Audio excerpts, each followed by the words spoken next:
the only thing the Lord asks of us, we look around and we see bad examples, right? But yet we have a beautiful example when we go inside and we listen to what source, when we listen to what God would have for us.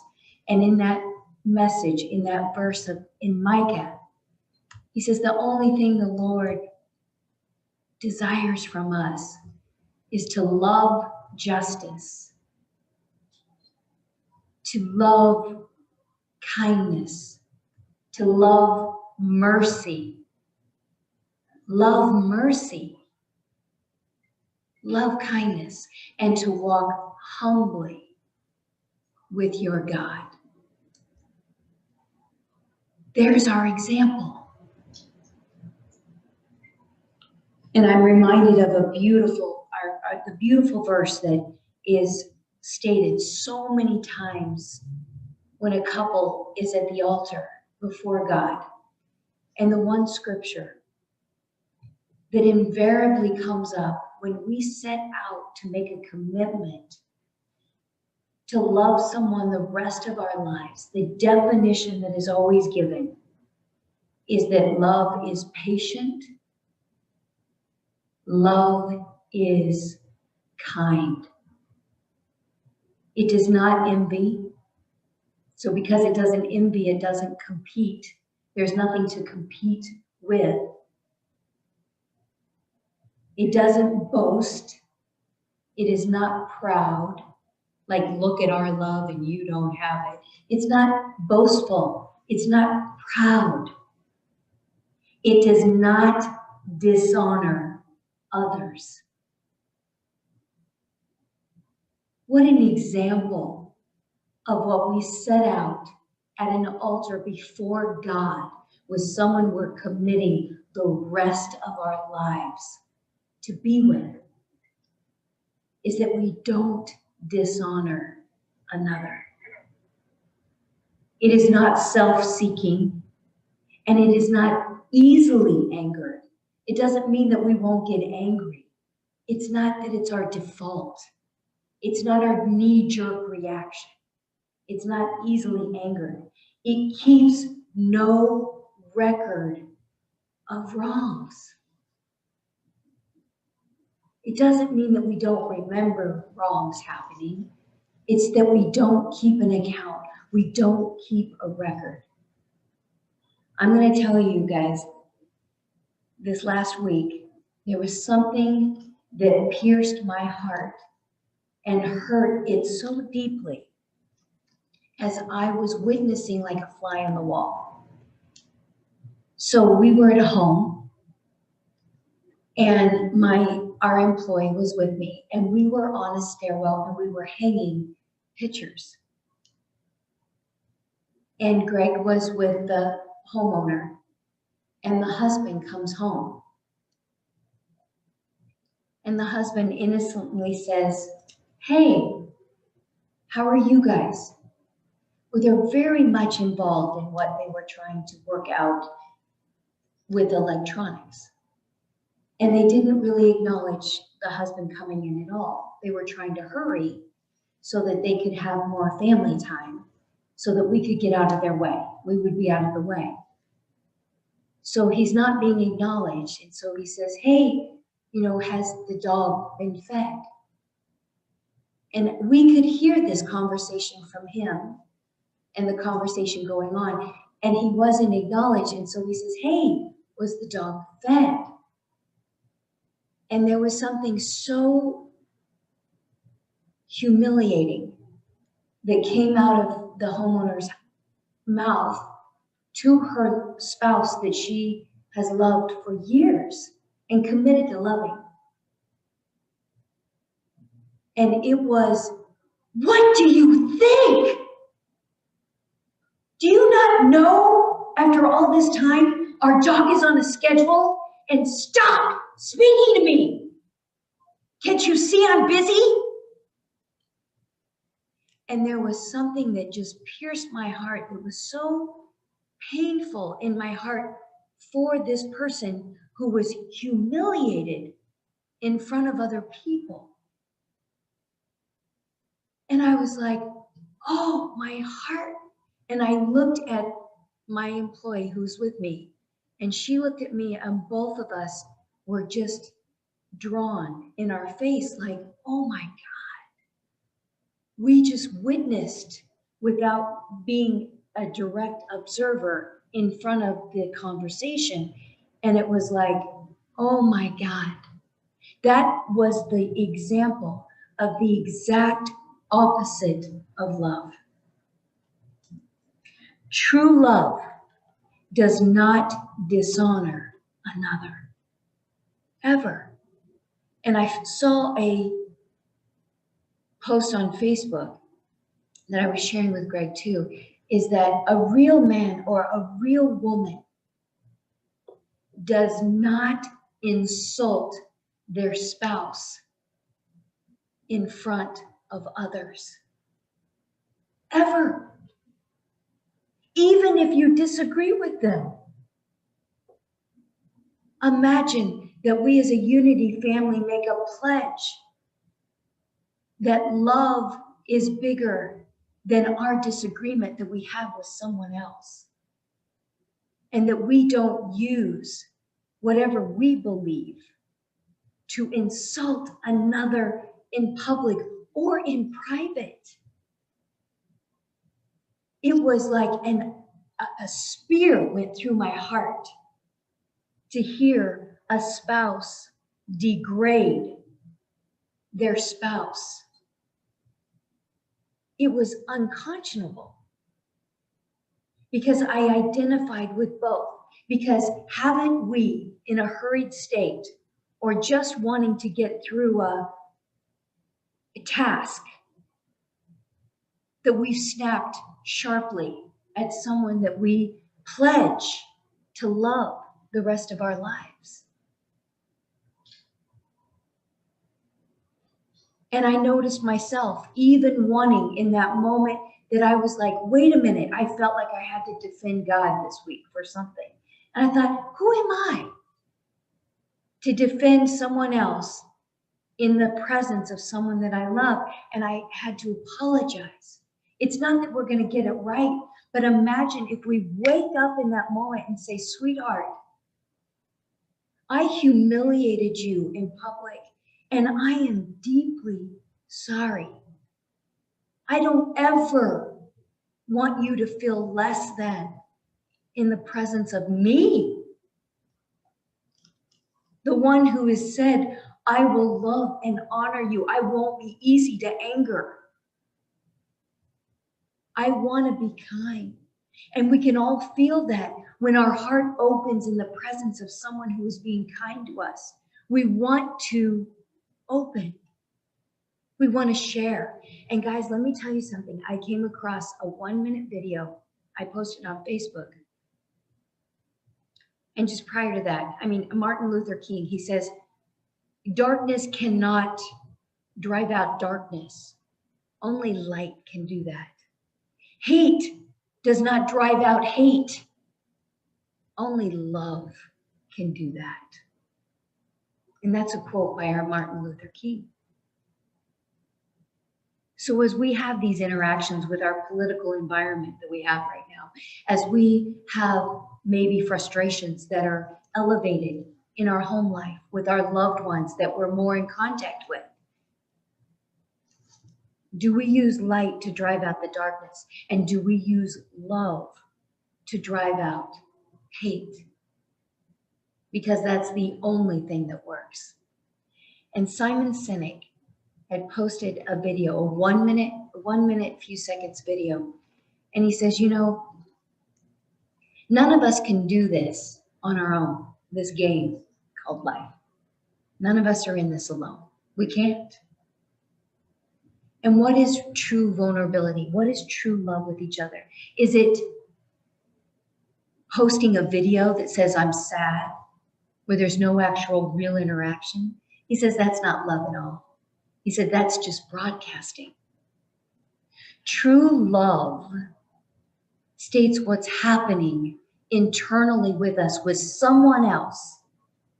And his favorite definition of love. Are you guys ready for this? Simon Sinek says his favorite definition of love is giving someone the ability to destroy you and trusting that they won't. That's vulnerability. That's being real.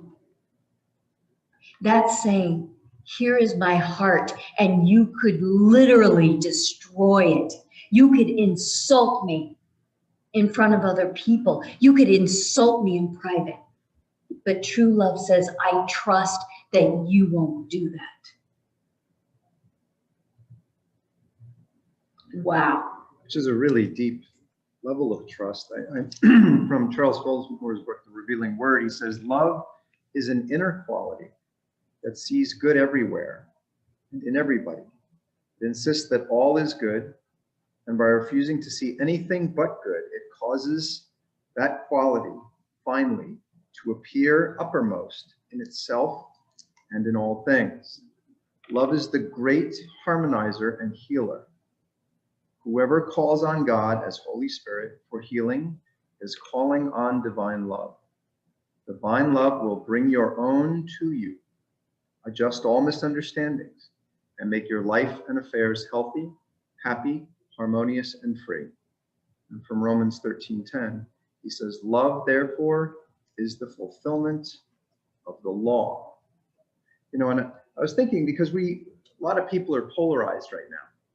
They're thinking either, you know, well, my team won or didn't win, and I'm, you know, there's a lot of like anger around it and protesting. But I love how this starts. Love is the inner quality that sees good everywhere and in everybody. And I'm reminded that when I know what's right, that's not always what's best for me. And God isn't here to make me right. God has created something that gives me what's best for me, whether or not I think it's right. So it's funny how we forget that, right? We go on like, but I know I'm right, and therefore I have to fight this. And I'm like, well, wait a second. The second you fight, you've lost track of your love. So you've lost already. So I'm constantly dispensing. And I have, you know, Tamara will tell you, I have a lot of self-righteousness to dispense with. But I'm regularly, it brings me tremendous peace of mind whenever I find myself twisted up with, this is wrong. I'm just siding with, I know this is right. But if I look back at my life, I'm really clear that most of the times when I knew what was right, it wasn't necessarily what was best.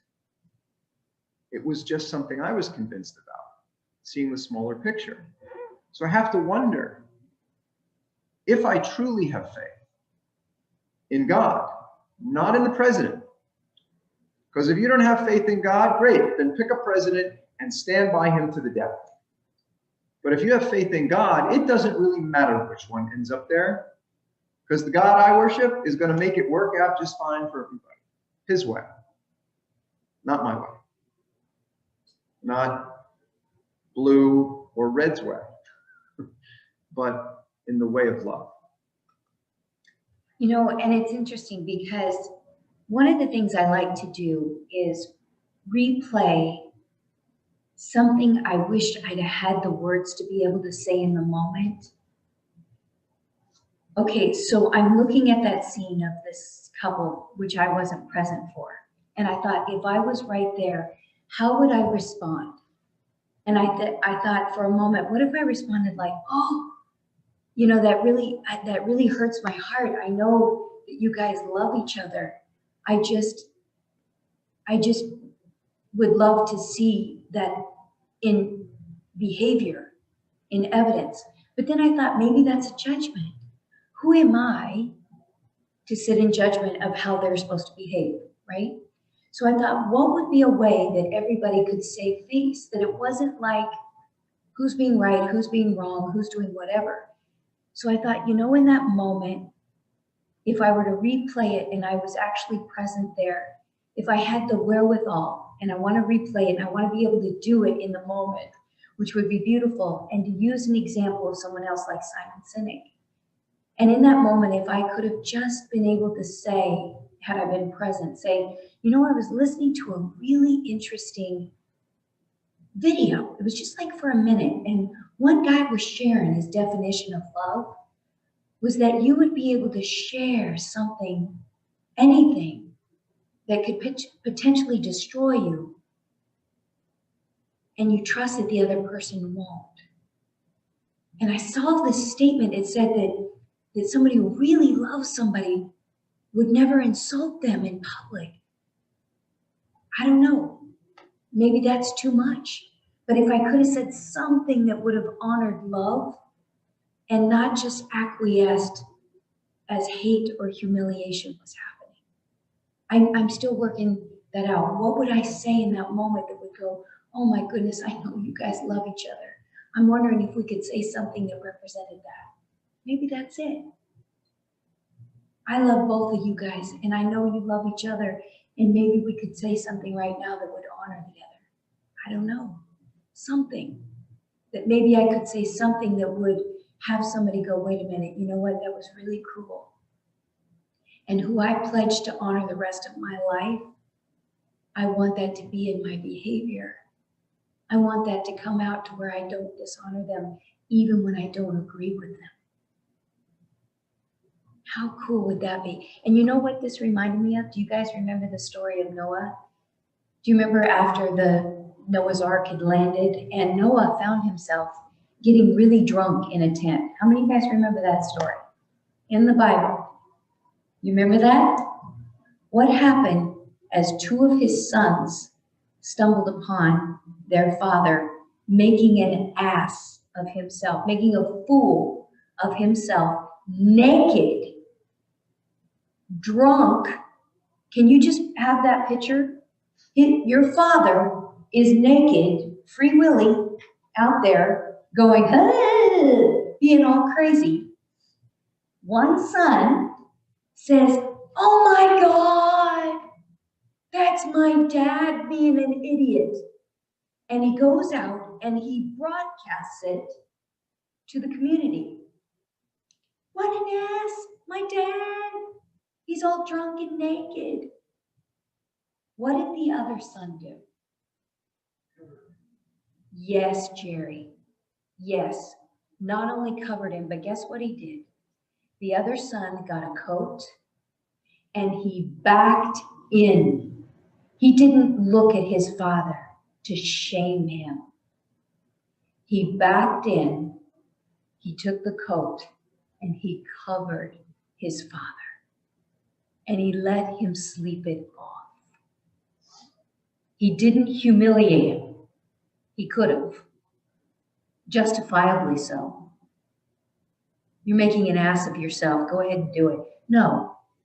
He backed in and he covered his father. When Noah woke up, what did Noah do when he found out what each son did? Who remembers, Jerry?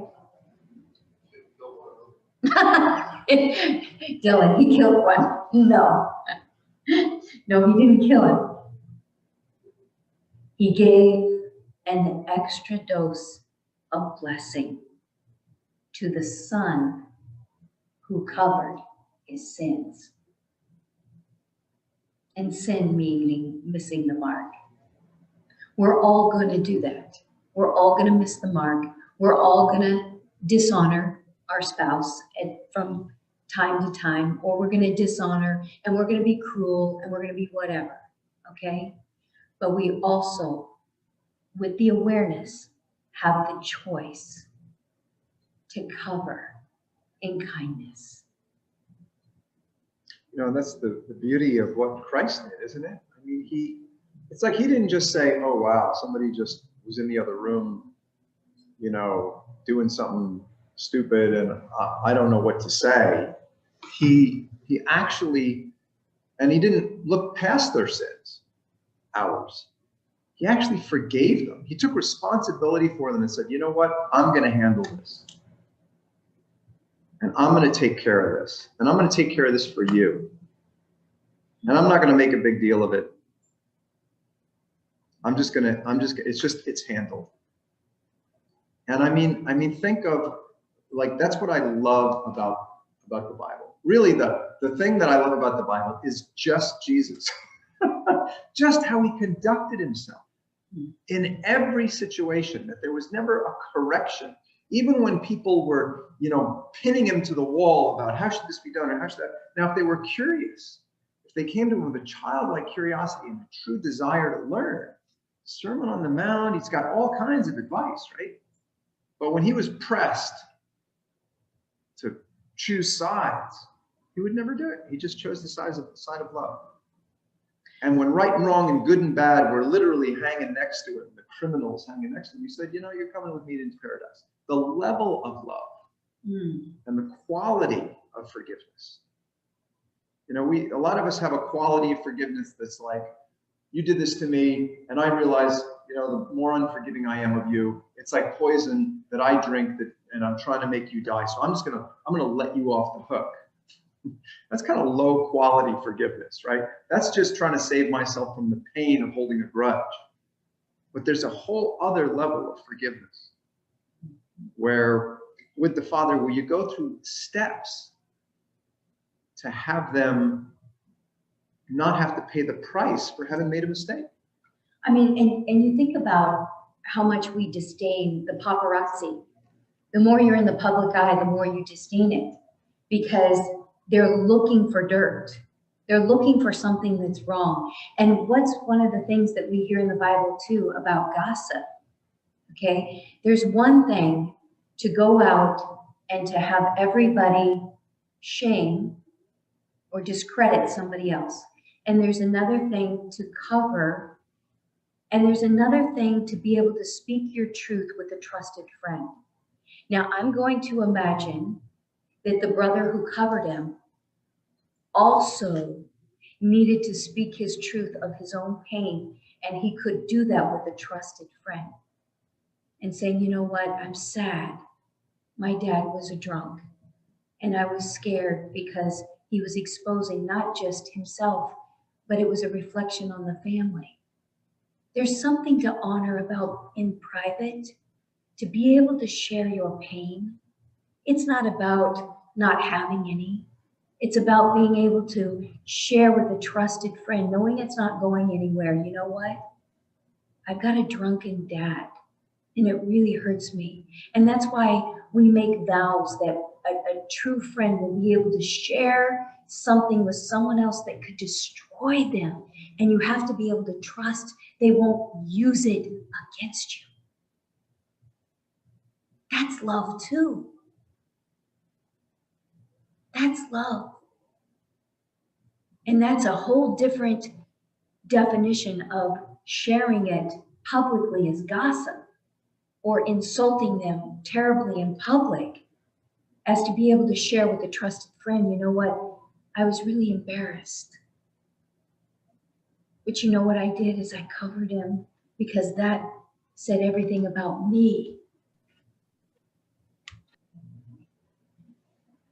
I covered them and I still hurt because I was embarrassed. What if we got that honest? What if we got that real? What if we got that authentic? What if because you had anger rise up in you because of the way your spouse was behaving or somebody else was behaving, and you didn't dishonor that either? You didn't shame you either. But you got into the chambers of your own heart and you said, God, I'm hurting. I'm embarrassed. I don't want to be affiliated with somebody who's going to go out there and hang their free willy in front of everybody and dishonor and discredit all of us. Help me. Help me. No shame in that. And it's really, I guess, the help that you're talking about is really the help to understand, right? I mean, like Charles Fillmore's definition of love. Love sees all things. It looks at something. And instead of seeing a scenario as this horrible thing happened, it looks at the same scenario and says, I'm going to bring kindness to this. and I'm going to choose to see it as somehow in alignment with God's will. It's like the other side of the coin that, you know, Tamara was a social worker, and she once, I was surprised to find out that she told me once that one of the most common forms of abuse to children, the most common form is neglect, right? Just to ignore them is a form of abuse. And if you do that, you're going to have to deal with social work. You can't just ignore your kids. And so a lot of times, kids that are acting out are trying to get their parents to be angry. Why? Because to them, if you get angry about something I did, at least you care about me. At least you're noticing me.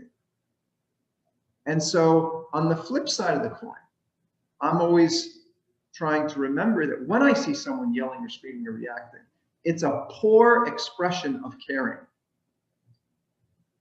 You know, let's face it, if there's someone that I don't have an investment with, someone that I just meet on the street, and I'm like, and Tamara and I were talking about this a little, it's like, you know, it can be really hard to listen to people that you love talk about what's going on with them and taking it personally, right? But if you're listening to somebody in the street that might be, you know, they might be pointing their finger right at you and saying something to you, but if you don't know them, you're kind of like, well, you know, you take it with a grain of salt, because you know that this person on the street doesn't even know you. They haven't invested in caring about you. You haven't invested in caring about them. Their words don't carry weight because there's not caring behind them. But if you're with someone and they are upset, one of the interpretations is, wow, this person is really caring about me and caring about something important to them that I'm involved with. And maybe they're just trying to communicate that to me. So while Tamara has a beautiful point that love is kind, when it's not, it sometimes is just a poor expression of caring. And that's where, when I was standing right next to this person that was blasting, you know, her spouse, I didn't have the same reaction as Tamara. She was in the other room, and it really hurt Tamara. And me, I sat there and I said, wow, this woman is really struggling. She's had tremendous health issues. She was describing how she had fallen and couldn't get up, and her husband was upstairs asleep, and he has hearing issues, and his hearing aids were out, and he couldn't hear her yelling that she couldn't get up. And so she was desperately trying to get some technology in her house. You know, I mean, you can say to Alexa, Alexa, dial 911, or Alexa, call my daughter. And if you have a little puck in the room, you don't have to go get your phone or find it. Now, the funny thing was, she said she had her phone right in her pocket, but she was panicking. So she wasn't thinking of any of this. She was in this zone of panicking. And at the moment when I heard her bark at her husband, I was thinking, wow, this woman is really panicking. She's hurt. And then to hear Tamara describe it, I'm like, wow, I was really not seeing more of the sides of this. And me too. I wasn't seeing all sides, because what I did was I projected myself into him being humiliated. And I said, you know, that kind of treatment over time makes people not want to be here. It does. When you get humiliated over and over and over again, what's the point? And I identified with how horrible that felt for him. When I heard from Greg's side, I could see her frustration on how scared and how desperate. It wasn't coming out behaviorally as honoring. And then just zoom out above both of our perspectives and take a look at it through Jesus' eyes, right? Right. God is in control. This is all going to work out beautifully beyond anything you can imagine. I don't have to worry or fret. I don't have to take care of or correct. There's something beautiful happening here that we're distracted from. And that's what, when I think of, I mean, I like to think of before Jesus came to earth, what was the planet like? Right? Because he came to save the world in so many different, you know, you can say that a whole bunch of different ways. But when Jesus came, there was a need. This is in the middle of a very dark time. You know, people are being fed to lions as entertainment, and there's a lot of really dark stuff going on with governments and control and slavery and torture and all kinds of stuff. And it's like, here comes Jesus, and what's he bringing? What's he bringing? Is he bringing, you know, his 20,000 legions of angels to clean up the swamp? Or is he saying, hey, there's this thing called forgiveness. You guys don't know much about it because the people that you've been working for, if you do something wrong, it's held against you for centuries, and your family and everybody. But there's this thing called forgiveness where we realize there's billions of people on the planet, and some of them are stumbling and bumbling around and making mistakes. And really, the only thing we need to pay attention to is our heart, right? And notice when your heart tightens and when your heart opens up. And let me just reread this, our Sunday's daily word. It said the word kindness, it triggers feelings of warmth, connection, and love in my heart. I smile as I recall ways that friends or family members and others have shown me kindness. I feel again the gratitude and blessing I experienced in those moments. I mean, every time I walked through my Nana's door at Thanksgiving and smelled the wonderful juices of good food cooking, and her coming around the corner saying, oh, my love in Bunny Beach. I knew in the moment I was in the presence of love, and no matter what had been going on in my world, fell away. I remember those experiences. Gratitude, love, and a beautiful awareness of connection fill my heart, and my mind is remarkably similar. My mind in a remarkably similar way when I remember kindness I've shared. The movement of electrons through a wire creates a current, a flow. As kindness moves from person to person, it creates a flow of divine love. Both giving and receiving are essential to this current of love. So I look for opportunities to share acts of kindness. I look for those. I welcome with gratitude, with a grateful heart, the kindness others share with me. What does the Lord require of you? In Micah, but to do justice, to love kindness, and to walk humbly with your God. You know, and Jerry and I occasionally will sit down for lunch or something, and I'm so interested in, because he served. You know, we just had Veterans Day, and he served as a veteran for a couple of decades or more, right? And volunteering for really difficult situations. You know, Tamara talks about how if you put a candle in a lit room, it doesn't do much. But if you put a candle in a dark room, it lights up everything. And I've interviewed a few people that have been on, like, that went through the Holocaust earlier in my life. And you talk to these folks, and they talk about love from a perspective that they got to express love in an environment of really harsh darkness. And sometimes I wonder if the times we're going through right now, because if you think about it, we all, I think, resent mediocrity and status quo to some degree. You know, we don't want a life that's just easy. We live like that sometimes. Oh, I gotta pay my bills. And, okay, I'm in a good space. I can pay my bills and I can get this done. I get good. Now I can relax. Relaxing? We don't necessarily, you know, respect people who relaxed through life and lived in mediocrity and status quo. We admire people who could hold their candle up to the darkness, not in a light room.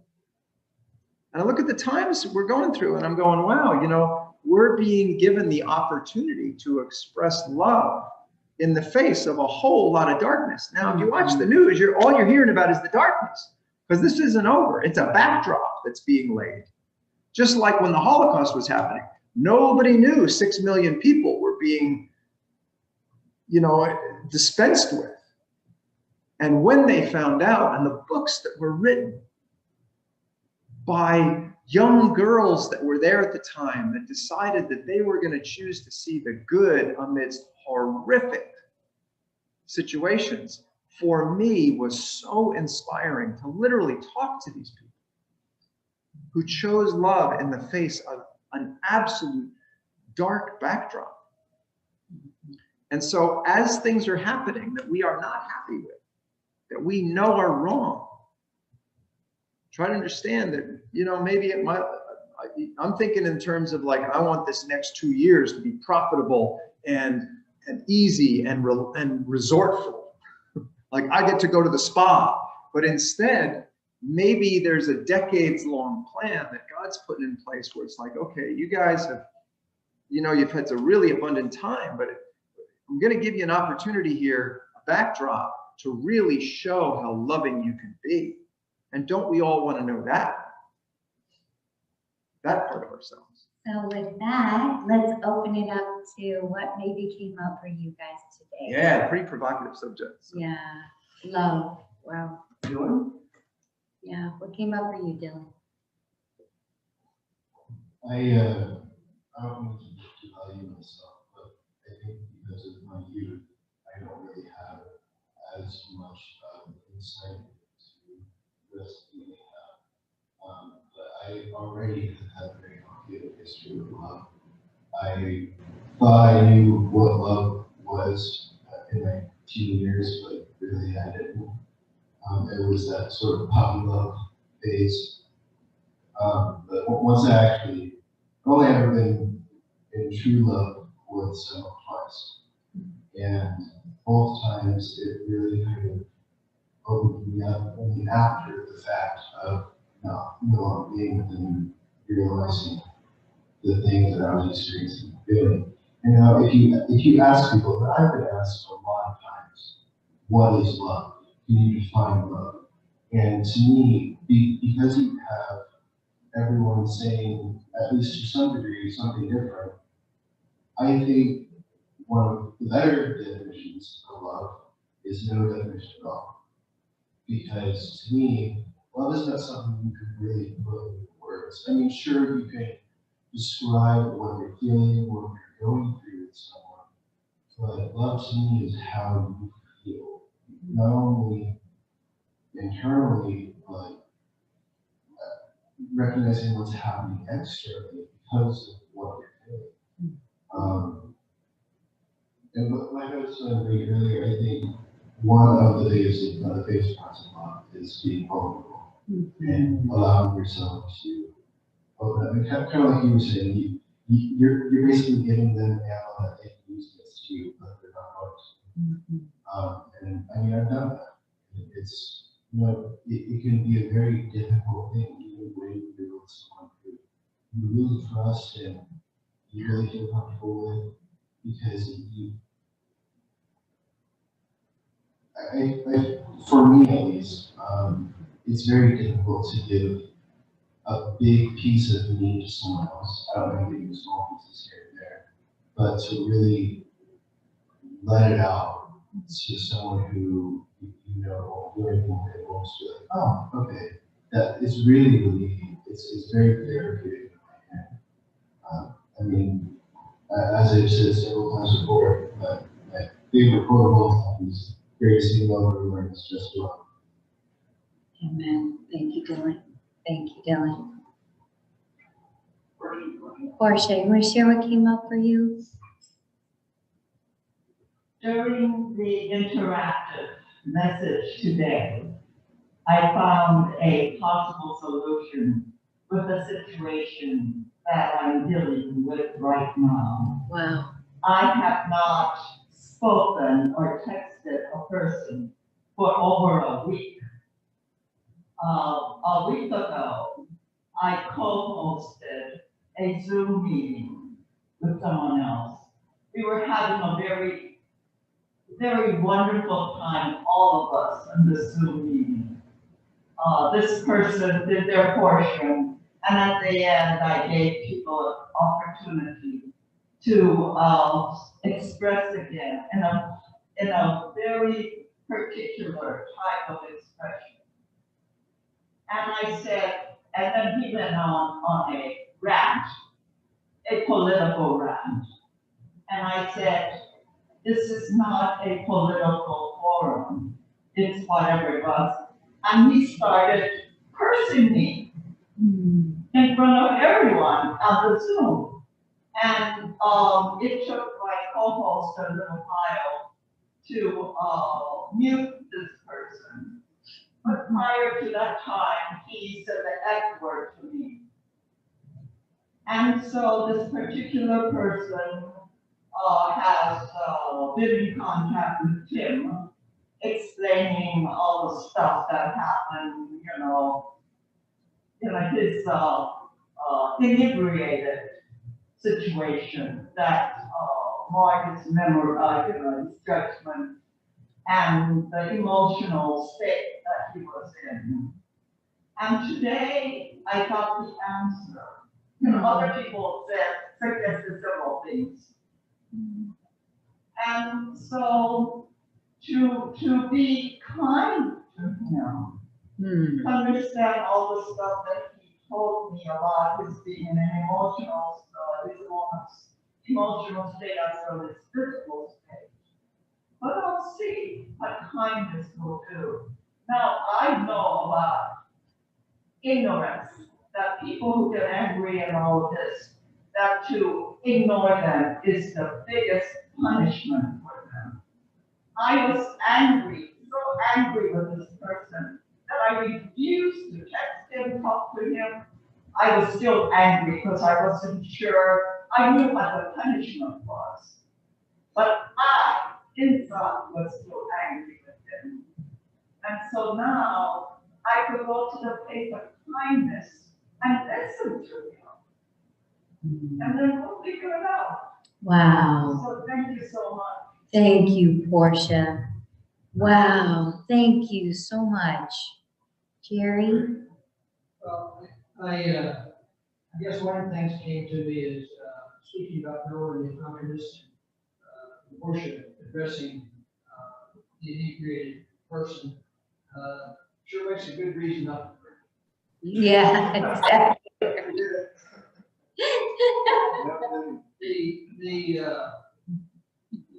The other thing that came to me, and it came to me during the showing of A Good Day, and seeing those children, it reminds me, I don't know, of what is going on in the way it's affecting children. And knowing that they're not seeing their friends, and not socializing and so forth.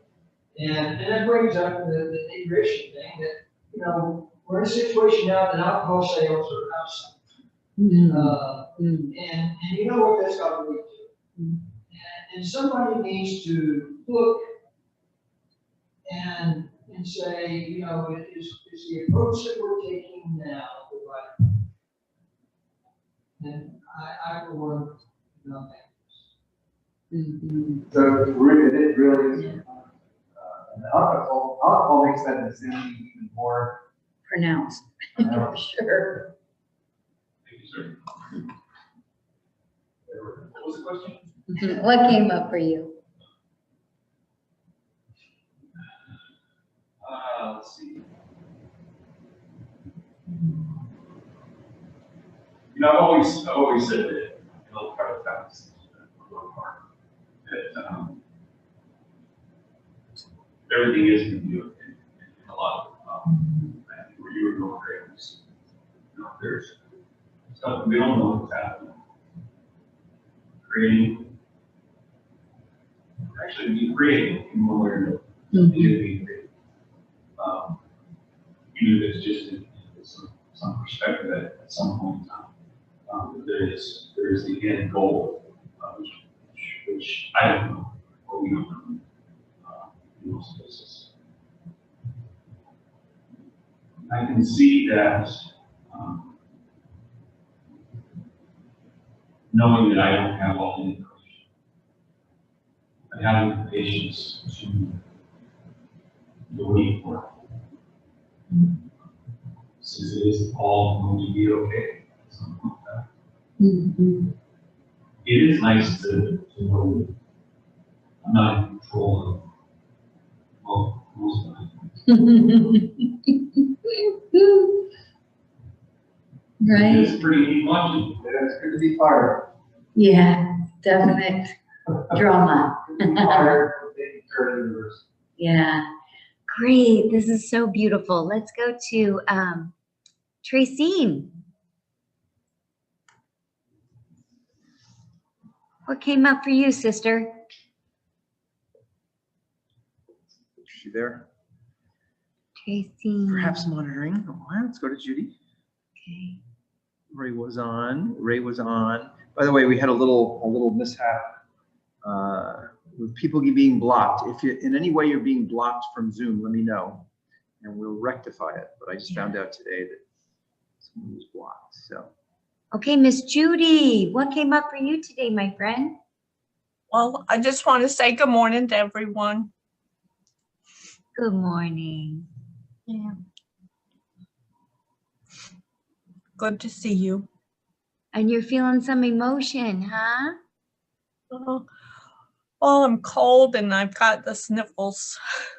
Okay. We'll put you on a prayer list. Oh, my Thank goodness. you. Thank you, Thank you, Judy. sweetheart. Is there anything in addition that you're feeling besides the sniffles? Are you feeling some emotion? Oh, I'm okay. Just, you know, Just feeling. yeah. Just feeling. It's extraordinary Mm-hmm. the times we're in, and to have it bring up and move some things inside of us. I think it really helps us rearrange a lot of things internally. So thank you for your emotion. Thank you for what's coming up for you. We really do appreciate it, Judy. Thank you. Thank you. Okay, and Dad, what's come up for you, Dad? Well, there's a lot of words that were used, and the ideas that you bring out, and a lot of things to think about, and we all want to be kind to each other. And I love you guys. Oh, love you too, Dad. You're a beautiful example of kindness for us, for sure. Even in the face of what I know you believe, you still continue to be kind. And I love that about you. And Tracy, do you have, sorry, babe.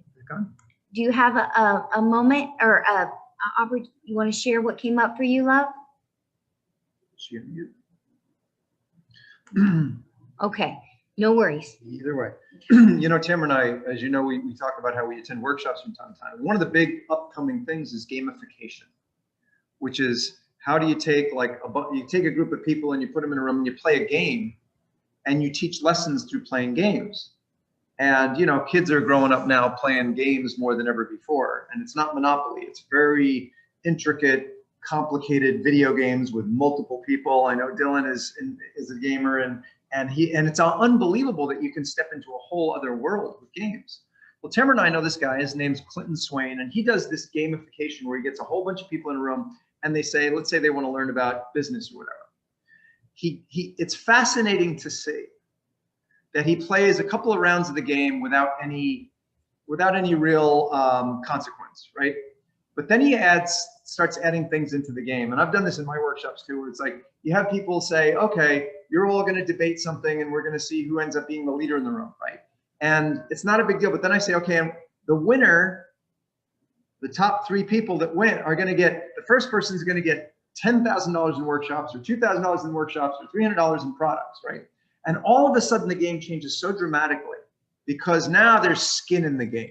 With Clinton Swain, he would say, okay, so now you're playing with real money. So everybody, you know, and he would tell people, you got to come to the workshop with $100 in your pocket, right? And he would say, now pull the money out of your pocket. And the game became so much more intense because there was skin in the game, right? So it's one thing to see movies and hear about and talk about and be in a situation in society when everything is real simple and everything's going along and I can always go back to my safe home. What we're experiencing is skin in the game. when it comes to loving each other right now. And how do you do that? I think Jerry's got a really good point. I mean, who's paying the price here? We got kids that are paying the price. They can't learn the ways they used to learn. They can't interact in the ways they used to interact. They're going through, and it really is something where we go, wait a minute. But keep in mind, just have faith that this is just putting skin in the game, and stay focused on the loving person you want to become, because that's the opportunity.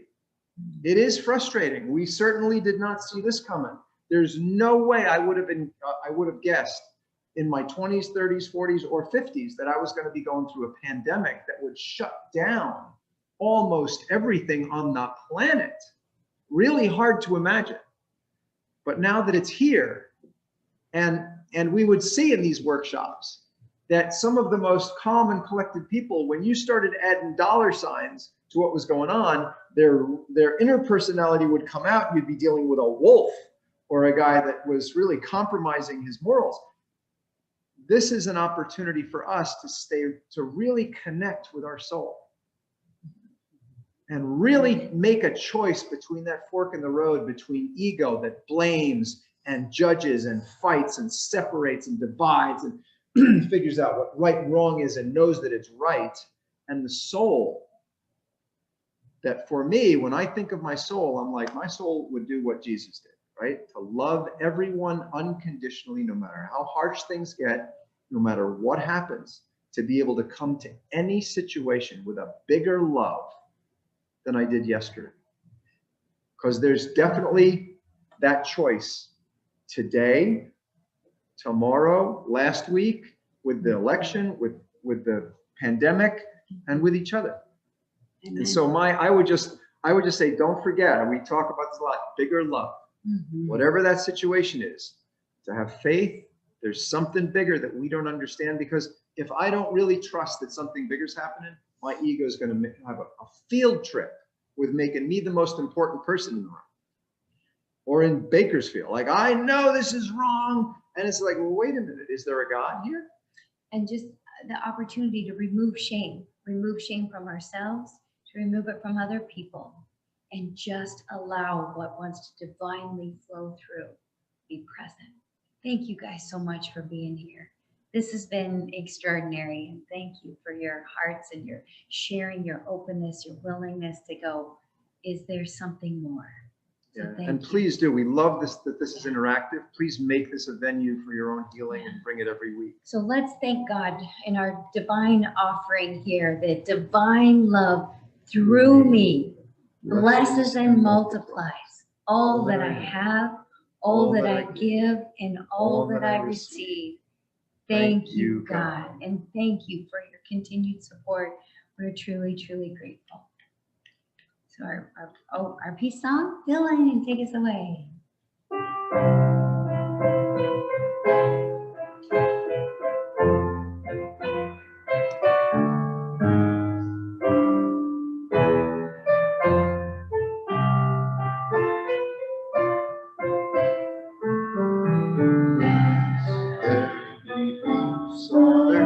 And let it begin with me. There be peace on earth, the peace that was meant to be. With God as creator, family all agree. Let us walk with each other in perfect harmony.